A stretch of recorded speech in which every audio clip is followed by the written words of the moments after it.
खड़ा कर दिया, एक गांव दूसरे गांव के खिलाफ, एक राज्य दूसरे राज्य के खिलाफ आज की तारीख में खड़ा कर दिया। और उसी का नतीजा ये है कि जब हम मुंबई से जयपुर आने वाली ट्रेन के भीतर देखते हैं कि एक आरपीएफ का जवान, जिसके ऊपर यह जिम्मेदारी थी कि वो अपनी ट्रेन में यात्रा करने वाले यात्रियों की सुरक्षा करेगा, वो ये कहते हुए कि अगर इस देश में रहना है तो मोदी योगी को ही आगे जो है वोट देना है या उन्हीं को प्रेज करना है, ये कहते हुए सुना जा सकता है। ये कहते हुए वो अपने सहकर्मी, सीनियर सहकर्मी टीकाराम मीणा जी, जो उसी आरपीएफ में उनके साथ में उनके ऊपर की सुरक्षा की जिम्मेदारी, उनको गोली मार दी जाती है। और उसके साथ में 2-3 और लोग जो दाढ़ी से पहचाने जा सकते थे, जो मुसलमान थे, जिनकी दाढ़ियां थी, उनको भी चुन चुन करके 2 अलग बॉगियों में मार दिया गया। इसी तरीके से हमने देखा कि जिस तरीके से मेवात को पिछले 2 दिनों से जलाया जा रहा है, वो उस पर हम सबने देखा। ये दरअसल टोटली जो है राजस्थान सरकार और हरियाणा की सरकार, राज्य सरकार का फेलियर था कि जो नासिर जुनैद के जो हत्यारे थे, जिन्हें पुलिस ढूंढ रही थी, वो खुलेआम आकर के वीडियो रिलीज करते हैं, कहते हैं कि वो यात्रा में शामिल हो गए। और उसके बाद से मेवात पूरी तरीके से दंगों में झोंक दिया गया। वो राज्य चलाई, उन्होंने कहा था डबल इंजन की सरकार राज्य को बेहतर तरीके से चलाएगी, लेकिन क्या हुआ? हाई कोर्ट की तरफ से एक वर्डिक्ट आता है कि मैती को भी एसपी का स्टेटस दिया जाए, जबकि हाई कोर्ट का ये काम नहीं था। रिजर्वेशन देना किसी भी कम्युनिटी को या उसका छीनना इस देश की पार्लियामेंट का और उसके बाद इस देश के प्रेसिडेंट का काम। लेकिन हाई कोर्ट की तरफ से जो है जजमेंट आता है, जजमेंट के बाद से राज्य सरकार लॉ एंड ऑर्डर को जो है कंट्रोल करने, जो कानून व्यवस्था उसको बनाए रखने में फेल होती है। और उसका नतीजा ये निकला कि वहां पर लगातार हिंसा जारी है। लाखों लोगों को अपने घरों से छोड़ करके दूसरी जगह जाना पड़ रहा है, जंगलों में लोग रह रहे हैं, महिलाओं को नंगा करके परेड कराया जा रहा है, नौजवानों की हत्या हो रही है, वो चाहे किसी भी हिस्से से हो रही हो, चाहे मैती की तरफ से हो रही हो, चाहे मैती के लोग मर रहे हो, चाहे कुकीज और जोश के लोग मर रहे, जो भी मर रहे। लेकिन ये तो कानून व्यवस्था का मसला था, ये तो जिम्मेदारी राज्य सरकार की थी कि वो लॉ एंड ऑर्डर को मेंटेन करती। लेकिन बेशर्मी इसमें क्या है?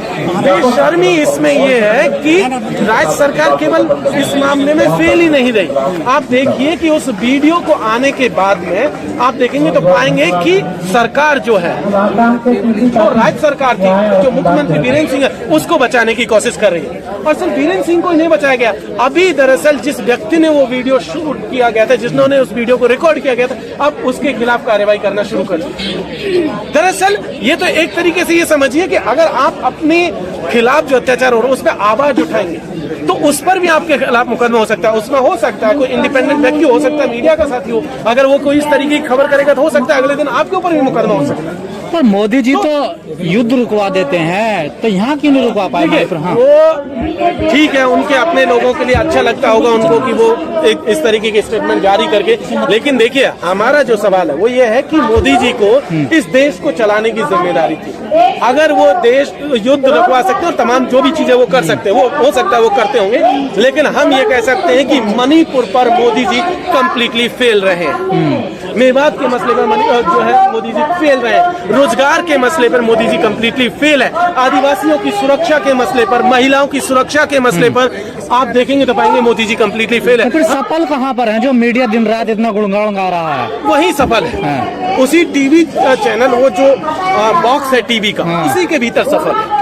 वो जो 4 लोग आपको टीवी में अंदर दिखते हैं उनके बीच में सफल है, बाकी आम जनमानस के बीच में सफल नहीं। अगर सफल होते तो आप देखते कि लगातार आप देखेंगे पाएंगे कि पिछले 8-9 सालों में, उससे पहले के रिकॉर्ड को देखिए एनसीआरबी का, उसके बाद का रिकॉर्ड को देखिए तो पता चलेगा कि इस देश में महिलाओं के खिलाफ, दलितों के खिलाफ और आदिवासियों के खिलाफ सबसे ज्यादा अत्याचार अगर हुए तो इसी टाइम फ्रेम में हुए।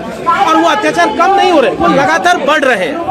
इसीलिए ये सवाल उठाना ऐसे लाजमी है और ये कहना भी बहुत जरूरी है कि मोदी सरकार 9 साल में फेल हुई है, कंप्लीट फेल, और जिसे हम लोग कहेंगे इनका अचीवमेंट एक ही है, वो है 0 अचीवमेंट। जैसे आपने कहा कि दलितों पर, आदिवासियों पर ज्यादा अत्याचार हुए हैं इस दौर में, पहले जो राष्ट्रपति थे वो दलित थे, अब आदिवासी थे, इन पे भी तो सवाल खड़े होने चाहिए। बिल्कुल सवाल है, राष्ट्रपति महोदया से एकदम सवाल है। और हम लगातार ये कह रहे हैं कि राष्ट्रपति महोदया जी, मैडम आप नहीं, जब आप इस देश के सर्वोच्च पद पर आप विराजमान हुई थी तब इस देश ने एक अलग उम्मीदों से आपको देखा था। महिलाओं की उम्मीदें थी कि उनको कुछ न्याय मिलेगा, आदिवासियों की उम्मीदें थी कि उन्हें कुछ न्याय मिलेगा, बहुजनों को उम्मीदें थी कि उन्हें कुछ न्याय मिलेगा। और एक महिला और एक आदिवासी एक ऐसे बैकग्राउंड से आती है जिन्होंने ये सब कुछ देखा, उनसे ये उम्मीद की जा रही थी कि देश को एक बेहतर दिशा देंगे, लेकिन लगातार हम लोग देख रहे हैं कि उनकी जो चुप्पी है वो चुप्पी इस देश के लोगों को भारी पड़ती हुई दिख रही है। उन्होंने जिस तरीके से, हाँ, ये लगातार वो भी सवाल उठा रही है कि उन तक सवाल पहुंचते नहीं है, उन तक जो है चिट्ठियां नहीं पहुंचती,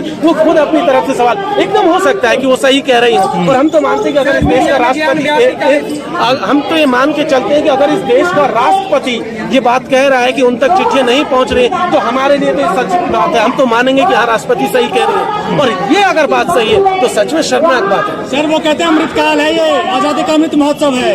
ये हो सकता है कि उनके लिए अमृतकाल हो, लेकिन ये इस देश के आदिवासियों के लिए, दलितों के लिए, पिछड़ों के लिए, महिलाओं के लिए ये विनाश काल है। क्या गोधरा होने के बाद क्या मोदी के सपनों का भारत जो है यही उम्मीद की जा सकती है, यही है? देखिए, मोदी के सपनों का भारत कैसा था उन्होंने तो कभी बताया नहीं, लेकिन आरएसएस के सपनों का भारत लगातार मार्केट में चलता रहा, लगातार वो उस बात की बात करते रहे, लेकिन वो आरएसएस के सपनों का भारत दरअसल इस देश के संविधान के खिलाफ बात, वो इस देश की आत्मा को तोड़ने वाली बात। वो चाहते हैं कि इस देश में सिर्फ एक ही धर्म के लोग रहें, एक ही जाति के लोग रहें। हम सब लोग जानते हैं कि एक परिवार में भी जो तमाम लोग रहते हैं वो भी एक जैसे नहीं होते, सबकी पसंद नापसंद भी एक जैसी नहीं होते।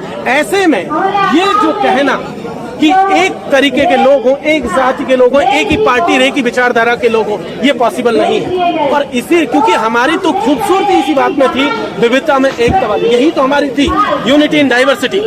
उसी को दरअसल आरएसएस खत्म करने पर तुला हुआ, और उसी प्रक्रिया में हम लोग लगातार देख रहे हैं। मेवात में जो हो रहा है, मणिपुर में जो हुआ, सीधी मध्य प्रदेश में जिस तरीके से पेशाब कांड हुआ, या फिर और तमाम जगहों पर जो देख रहे हैं, वो सब उसी दिशा में। सर, जो आदिवासी जो एमपी एमएलए वो खुलकर क्यों सामने नहीं आ रहे इस पूरे मामले? नहीं आएंगे। आप देखिए तो पता चलेगा कि लगातार इस देश में पार्टियों ने दरअसल अपने लिए पिट्ठू तैयार किए हैं, एक तरीके से उन समाजों से दलाल किस्म के लोगों को लिया, और वो लोग दरअसल उनकी वफादारियां अपनी पार्टियों को लेकर के हैं, उनकी चिंताएं अपने टिकट को लेकर के, अपनी जीतने और हारने की सिचुएशंस को लेकर के। इसलिए वो कभी आदिवासियों के पक्ष में, कभी दलितों के पक्ष में, कभी महिलाओं के पक्ष में आपको बोलते हुए नजर नहीं आएंगे। 2024 में क्या ये मुद्दे बनेंगे क्या? एकदम मुद्दा है।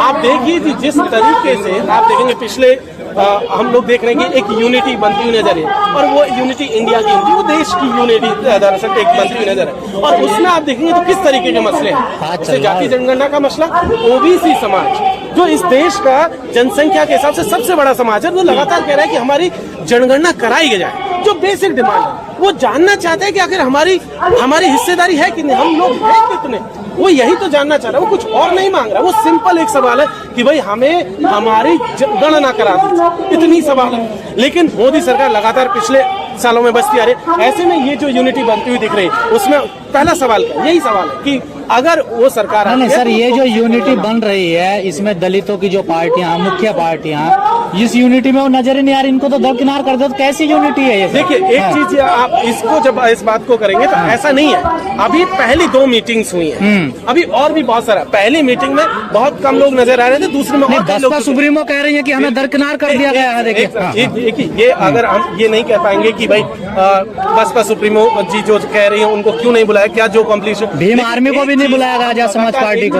देख रहे हैं आप, ये चीज अभी ये शुरुआत है।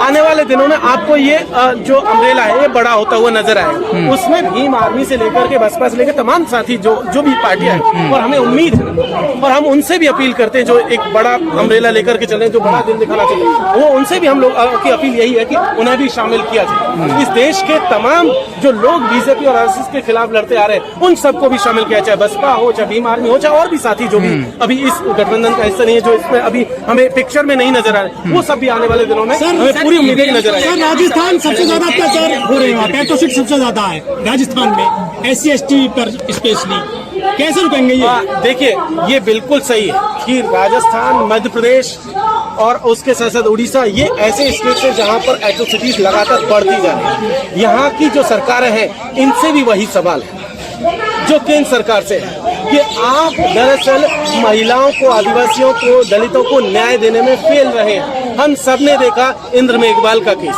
डेल्टा मेघवाल का, जितेंद्र मेघवाल का केस, या नासिर और जुनैद का केस हम सब ने देखा, लेकिन अभी तक कोई न्याय हमें नहीं मिला। हम लगातार उनसे भी यही कह रहे हैं भाई, जब तक हमें न्याय नहीं मिले हमारी लड़ाई जारी है। चलिए। एक चीज आप ये समझिए कि ये जो स्थिति है, इसी स्थिति को बदलने के लिए तो ये जो गठबंधन भी हो रहा है, जो तमाम सड़कों से जो सवाल आ रहे हैं वो इसीलिए सवाल आ रहे हैं ताकि उन सवालों को एड्रेस किया जा सके जो कांग्रेस ने छोड़ दिए या कोई दूसरी पार्टी ने छोड़ दिए, जो हमारे सवाल है, जो बहुजन समाज के सवाल है, जो सामाजिक न्याय के सवाल। स्वामी प्रसाद मौर्य कह रहे हैं कि मंदिरों का सर्वे हो, उनके नीचे जो बौद्ध बयान निकलेंगे, क्या कहना सर इस पे? देखिए, अगर सर्वे की बात है तो ये काम तो आर्कियोलॉजिकल सर्वे ऑफ इंडिया का एकदम हो जाना चाहिए। किसी को अगर डाउट है, वो स्वामी प्रसाद मौर्य जी को हो, चाहे आपको हो, चाहे मुझे हो, अगर मुझे किसी चीज पर डाउट है तो ये काम तो आर्कियोलॉजिकल सर्वे ऑफ इंडिया का सवाल, और इसमें कोई दो राय नहीं। आर्कियोलॉजिकल सर्वे ऑफ इंडिया हमेशा से इस तरीके की खुदाइयां करती रही और वो उनकी अपनी एक रिपोर्ट होती है, वो रिपोर्ट सबके सामने होती है, तो इसमें तो कोई दो राय नहीं, इसमें कोई खराब बात नहीं है। कोई सवाल है, सवाल किसी ने किया, किसी ने आपने जो सिपाही है सर सवाल ये है, अगर मस्जिदों के सर्वे हो रहे हैं तो फिर मंदिरों के सर्वे क्यों नहीं होने चाहिए? नहीं, वो एकदम हो सकता है। इसमें ये सवाल दरअसल आर्कियोलॉजिकल सर्वे ऑफ इंडिया का काम है और ये लगातार चलता रहता है, ये एक अनवरत प्रोसेस है। इसमें कोई चीज ऐसा नहीं कि पहले ये काम नहीं हुआ। बाबरी मस्जिद जिसको कहा जा रहा है, अब मंदिर बना दिया गया, उसका भी सर्वे 1991 में हुआ था, आर्कियोलॉजिकल सर्वे ऑफ इंडिया ने किया था। और ऐसे तमाम मंदिरों को लेकर के पहले भी स्टडी, और क्योंकि मैं हिस्ट्री डिपार्टमेंट का बहुजन कह रहे हैं कि देश के जितने बड़े मंदिर हैं वो सारे बौद्ध मठ हैं। नहीं, इसमें बहुजन कहे और भी कोई साथी कह सकता है, कोई अपर कास्ट साथी भी कह सकता है कि मंदिर का स्टडी होना चाहिए, किसी का भी कोई सवाल हो सकता है, तो इसमें कोई दिक्कत नहीं है। ये बेसिक सवाल है और इसका जवाब जो है आर्कियोलॉजिकल, ये तो आर्कियोलॉजिकल सर्वे ऑफ इंडिया कर देना चाहिए।